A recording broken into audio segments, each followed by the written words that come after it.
કેશોદના બાલા ગામે રસ્તા બાબતે થયેલી મારામારી 15 ઇસમો વિરુદ્ધ ગુનો નોંધાયો છે। કેશોદ તાલુકાના બાલા ગામે રસ્તામાં ટ્રેક્ટર રાખી રિપેરિંગ કરતા હોય ત્યારે રિક્ષા કાઢવા ટ્રેક્ટર સાઈડમાં રાખવા માટે બોલાચાલી થઈ હતી। બોલાચાલી ઉગ્ર સ્વરૂપ લેતા મારામારી સુધી પહોંચી કેશોદ પોલીસ સ્ટેશનમાં સામસામે ફરિયાદ નોંધાવતા કુલ 15 ઇસમો વિરુદ્ધ ગુનો નોંધાયો હતો। ત્યારે સ્થાનિક તંત્ર બનાવની ગંભીરતા લઈને અટકાયતી પગલાં ભરવામાં ઢીલી નીતિ દાખવતા ચર્ચાનો વિષય બન્યો હતો કે કેશોદના બાલા ગામ દરબારગઢ પાછળ ખાતે રહેતા ગોવિંદભાઈ રામભાઈ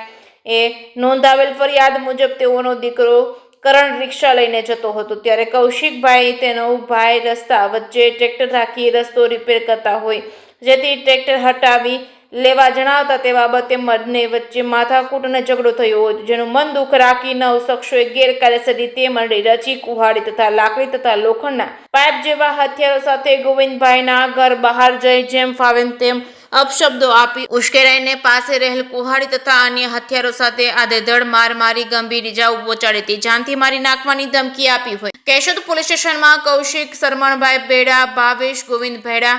અમિત અર્જુન ભેડા, હાર્દિક કિશોર ભેડા, રમેશ નાથા ભેડા તેમજ રમેશ ભનુ ભેડા, પરબત નારાયણ ભેડા અને કિશોર દેવકી ભેડા, પ્રફુલ્લ ભેડા રહેવાસી તમામ બાલા ગામ વિરુદ્ધ ગુનો નોંધી તપાસ હાથ ધરી હતી। કેશોદના બાલા ગામે થયેલી મારામારીની ઘટનામાં સામા પક્ષે બાલા ગામ વાસણ દેવી માતાના મંદિરની બાજુમાં વાડીએ રહેતા કૌશિક શરમણભાઈ ભેડાએ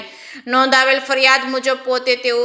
ભાઈ મયુર પોતાની વાડીએ જવાનો રસ્તો રિપેર કરવા ટ્રેક્ટર રાખી તેમાંથી માટી નાખતા હોય ત્યારે કરણભાઈ પોતાની રિક્ષા લઈ નીકળતા તમે ટ્રેક્ટર કેમ આડું રાખેલ છે તેમ કહી તેઓની સાથે માથાકૂટ અને ઝઘડો કરેલ હોય, જે બાબતે આગેવાનોના કહેવાથી ફરિયાદ કરવાનું ટાળેલ હોય, સમાધાન કરવાનું નક્કી કરેલ હોય તેમ છતાં આ બાબતનું મન દુઃખ રાખી કુહાડી તથા કુહાડા અને દાતડીઓ જેવા હથિયારો સાથે હુમલો કરતા ગંભીર ઇજાઓ પહોંચાડી હતી અને અપશબ્દો આપી જાનથી મારી નાખવાની ધમકી આપી હતી અને ગોવિંદભાઈ રામભાઈ ઈછુડા, કરણ ગોવિંદભાઈ ઈછુડા અને સાગર ગોવિંદ ઈછુડા અને સતીબેન ઉર્ફે હિનાબેન ગોવિંદભાઈ રામભાઈ ઈછુડા અને પ્રવીણાબેન સાગર ઈછુડા અને વંદનાબેન ગોવિંદભાઈ રહેવાસી તમામ બાલા ગામ વિરુદ્ધ ગુનો નોંધી તપાસ હાથ ધરવામાં આવી હતી। રાજ્ય સરકારના ગૃહમંત્રી જાહેરમાં કહેતા ફરે છે કે ચમરબંધીને પણ છોડવામાં આવશે નહીં, ત્યારે કેશોદ પોલીસ સ્ટેશનથી 30 કિલોમીટર દૂર છેવાડાના બાલા ગામે ગંભીર જૂથ અથડામણનો બનાવ બન્યો છે અને 24 કલાકથી વધારે સમય વીતી જવા છતાં અટકાયતી પગલાં ભરવામાં ઢીલી નીતિ રાખવામાં આવી છે। ત્યારે ફરીથી મારામારીની ઘટના બનશે તો જવાબદારી કોની રહેશે? જે કે સિંહ